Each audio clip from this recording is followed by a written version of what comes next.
Welcome, curious minds, to the deep dive. Today, we're taking a plunge into something genuinely unsettling. We're looking at the unexpected, sometimes terrifying results of trying to find shortcuts. Exactly. Those little decisions, veer off the main road, save some time. But then you find something you weren't supposed to, something that, well, changes how you see things permanently. It's really fascinating, the psychology of it, this deep dive. It's about exploring those impacts, how encounters with the unknown fundamentally shift how we think about exploring, about safety. Yeah, how that sense of control just evaporates. Right, when the rules you thought applied just don't. Totally. And we've got 3 really distinct true stories today. Each one kicks off with just taking a wrong turn or what seemed like a smart shortcut. We'll see how their thinking, their habits, even relationships got completely altered. It's wild how it starts with wanting efficiency and ends up somewhere. Well, somewhere much darker. Okay, so let's get into the first one. This involves a couple mid-20s from Delaware, avid road trippers. The adventurous type. Totally. They loved finding weird Airbnbs in the middle of nowhere, and they were always looking for the fastest shortcuts. It was part of the fun for them. That thrill of discovery, maybe saving a few minutes. Exactly. They'd be zooming in on the map, finding these obscure little offshoots just to shave off 20 minutes. They saw themselves as pretty savvy travelers. Yeah. So this specific trip, they're heading to Charleston, West Virginia, and they spot County Road 217. The fateful shortcut. Right. The map promised it would save at least 90 minutes. Plus, it let them bypass 3 mountain curves and a whole mess of Sunday traffic. Sounds like a no-brainer on paper. Absolutely. A clear win, you'd think. But, those red flags popped up fast, almost as soon as they turned off the main road. Yeah. What happened? Well, the road got narrow, really narrow. The shoulder just disappeared. Then the paint lines on the asphalt, gone. Okay, that's not great. And no other cars. Mm-hmm. Not one. The narrator mentioned feeling a twitch in the gut pretty early on. But they kept going. They kept going. And that's critical, isn't it? That moment where your gut says one thing, but the map, the plan says another. It's that commitment bias, maybe? You're already in it. Yeah, you don't want to waste the time you've already spent. Exactly. Even as the map showed these little supposed towns, Burnwood, Cardham, Ebb Hollow, there was nothing. No towns, no houses, just emptiness. And the unease just kept building. They passed this rotting billboard for Guthrie's world-famous smoked meats. It chuckled slightly. World-famous, right? Yeah, world-famous and bullet-pocketed, hanging by a thread. Then a bunch of old derelict trailers. A busted-out sedan half swallowed up by the weeds. A barn with its roof peeled off. Just decay everywhere. Right. And the narrator literally says to her friend, I think these towns are dead. Yeah. And they see the sign for Burnwood. Pop 214.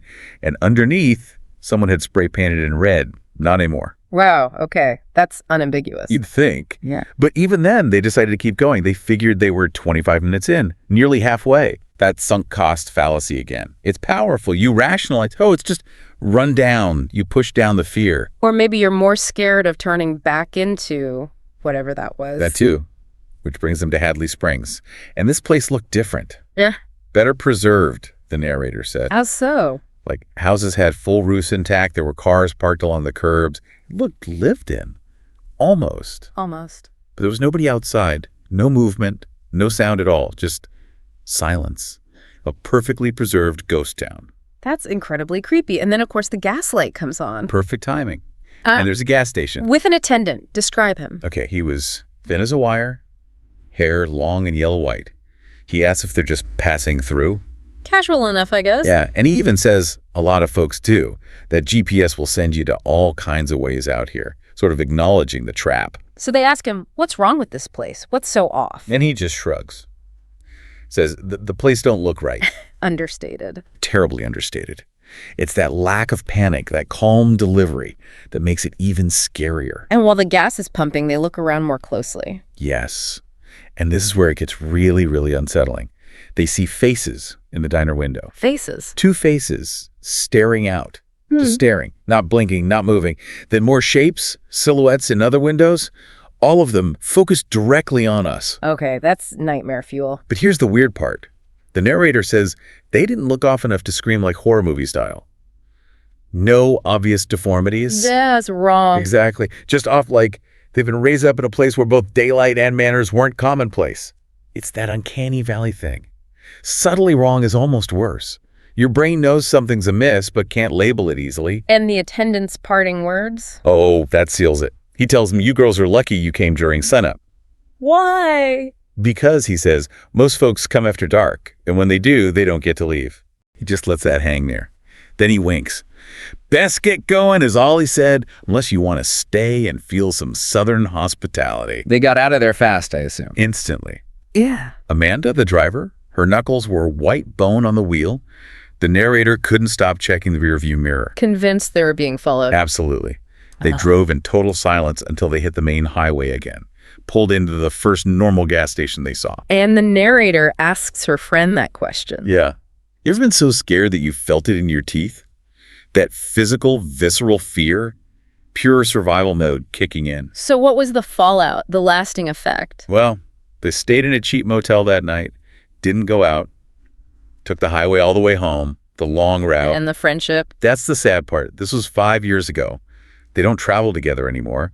The narrator says, nothing bad happened between us. It just got real after that one. Well, The experience just changed things. Permanently. No more back roads, no more shortcuts. It shattered that carefree approach, revealed something hidden and dangerous they couldn't unsee. a heavy price for saving 90 minutes. Okay, let's switch gears. Story number 2. This one involves a solo hiker. Someone who really embraced solitude. Very much so. Loved remote trails, being off-grid, far from people. They were actually proud of the number of solo trips they'd done. Found real confidence out there alone. Valued that disconnection. Yeah. So the setting is Welsh Wash. It's described as a long, winding creek. The further in you hike, the fewer people you see. Standard wilderness experience initially. Right. And the hiker's goal this time was to find a specific hidden waterfall just to soak in the solitude. And this is where the shortcut idea emerges again. Exactly. The hiker noticed the creek made these big looping bends around hills. And thought, I can just cut across. Pretty much. Cut across the loops, shave off a mile, maybe 2. It made perfect sense logically. The creek bed was the main trail back, so cutting across seemed efficient. Assuming nature plays by our rules of efficiency. Which it rarely does. The first shortcut worked, though. Saved 20 minutes easy. Positive reinforcement. Totally. Made the hiker feel super smart and capable, bolstered that confidence, maybe a little too much. Because the second shortcut wasn't so easy. Not at all. This climb was longer, steeper, and the terrain was rough, choked with deadfall. Hard work. Yeah. And when they finally got to the top of the ridge they were aiming for, they found a fence. A fence out there. Yeah. Chain link, about 6 feet tall. It was bent and bowing, but still upright. No signs, no barbed wire, but definitely a barrier. An unexpected obstacle. But the hiker found a spot where the bottom was peeled up. Just enough room for someone desperate or dumb enough, as they put it, to squeeze under. Yeah, they did it. They did it. That commitment thing again, right? Refusing to turn back, even when faced with a literal barrier. What does that say about how we see wilderness? Like, it's ours to navigate however we want. It's a risky assumption. Yeah. So what was on the other side of the fence? It felt different immediately. Flatter, shadier. Overgrown, yeah. But it looked clearer, like it had been maintained long ago. Taint. That's odd. Very odd. And then they started finding things. Crushed beer cans. A rusted axe head. Okay. Signs of human activity, but not exactly welcoming ones. Not at all. And that feeling, Yeah. the hiker said, the air felt off. That's sensory dissonance. Your brain knows something isn't right, even if you can't name it. A creeping dread. Exactly. And then just ahead, they saw a house. A house. Way out here, past a fence. Yep. 1-story and grayed out plywood nailed over some windows, but not all. And there was a dirt road leading away from it. One that wasn't on any map the hiker had seen. This is getting tense. And then it happened. A sharp crack. Oh no. Something hit the dirt nearby. Then another crack, and a dead log right behind the hiker splintered. A rifle. They were being shot at. Yes. Yeah. And a voice yelled from the house, "You lost, boy!"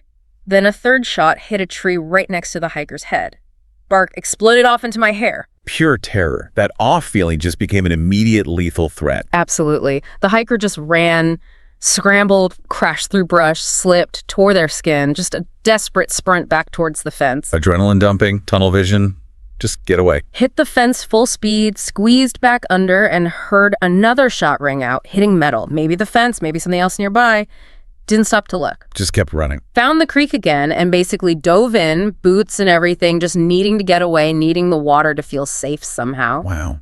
How long did it take to get back? Almost 2 hours to get back to the main trail near the parking lot. Socks soaked, knee bleeding. And seeing other people must have been jarring. Totally. Past families in flip-flops. Just oblivious. The hiker got back to the car and just sat there, shaking for 15 minutes straight.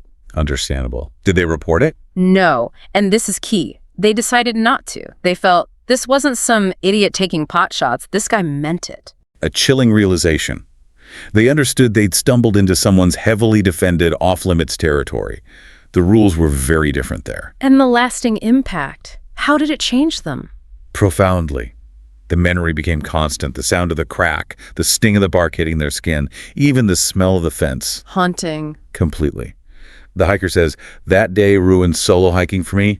I'm not going out alone, not where there's nobody to hear you scream, not where a wrong turn drops you into somebody's crosshairs. That need for solitude just gone. Replaced by a primal need for safety, a total mental rewrite. Yeah, the mental landscape completely remapped by that one shortcut. Incredible. Okay, our third and final story. This one's different again. A 16-year-old and their mom on a road trip. A family trip. Yeah, but not just for fun. This trip was specifically meant to fix things between us. Their relationship was strained, mostly yelling, not much real talk. So the trip itself was a kind of shortcut, maybe, trying to bridge that distance. That's a good way to put it. And surprisingly, it was working, at least initially.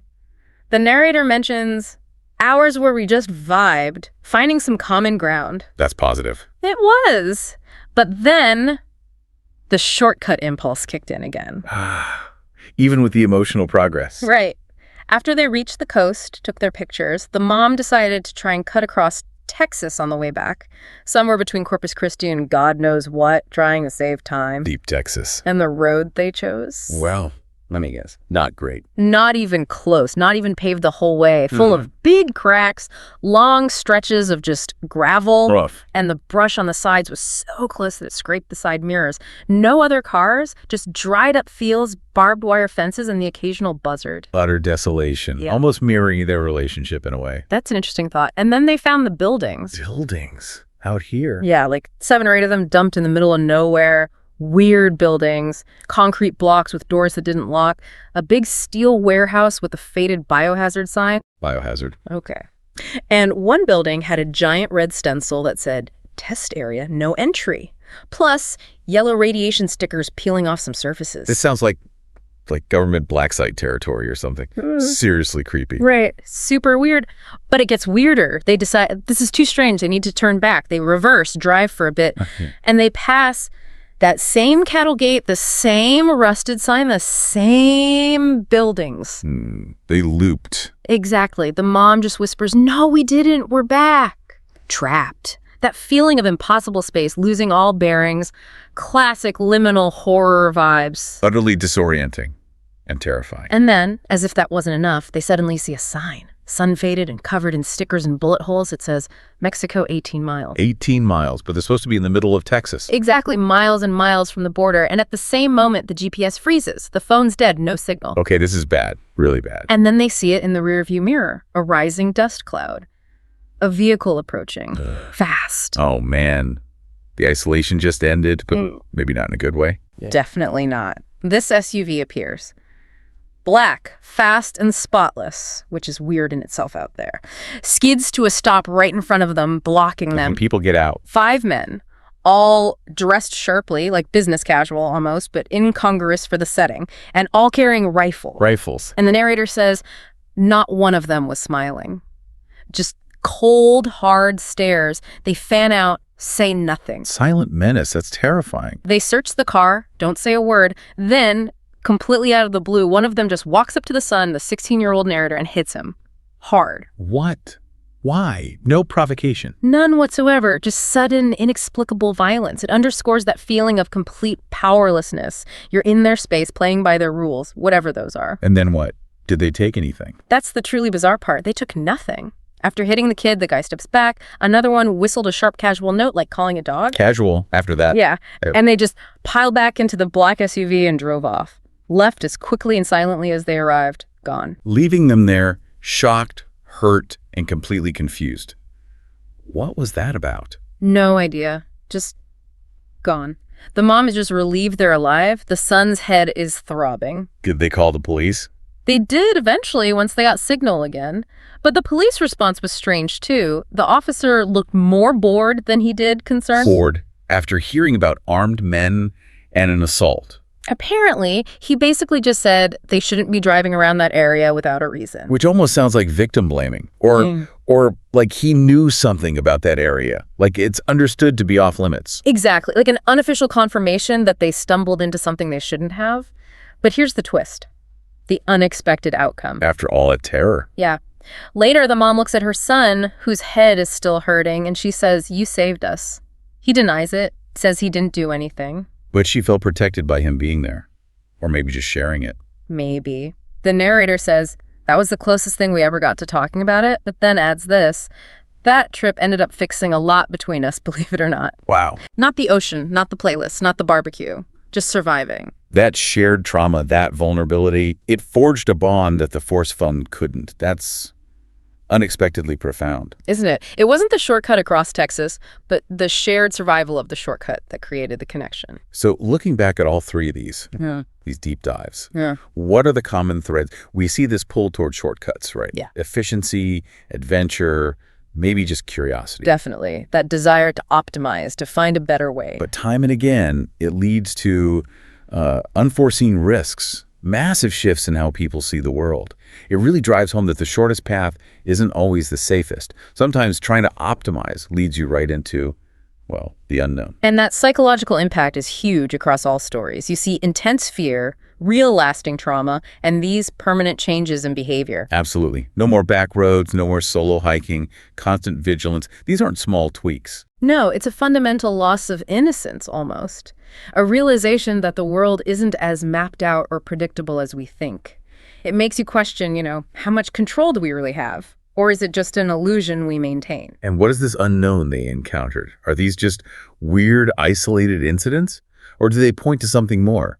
Hidden layers within familiar places, ghost towns, guarded territories, strange operations. Things that exist just off the edge of the map, deliberately unseen. Exactly. Things that defy easy explanation.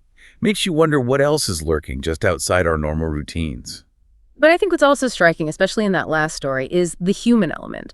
How going through something that terrifying together can actually strengthen a bond. Paradoxically, yes. It's not just what happens to you, but how you react, how you adapt, and how you connect with others through that shared fire. Sometimes maybe unexpected gifts come from the worst moments. It's a complex takeaway. It really is. And maybe the final thought to leave people with is this. When we try to bypass the known paths, what boundaries are we actually crossing? Not just geographical ones, but maybe other kinds. And what's the real cost of finding those parts of the map that perhaps nobody was supposed to see? That is a powerful question. Definitely something to chew on. Thank you for joining us on this deep dive, everyone. We hope these stories make you think about your own relationship with shortcuts, with the unexplored edges of the world. What really lies off the beaten path? Maybe insight, maybe danger. Worth considering anyway, before you take that next turn.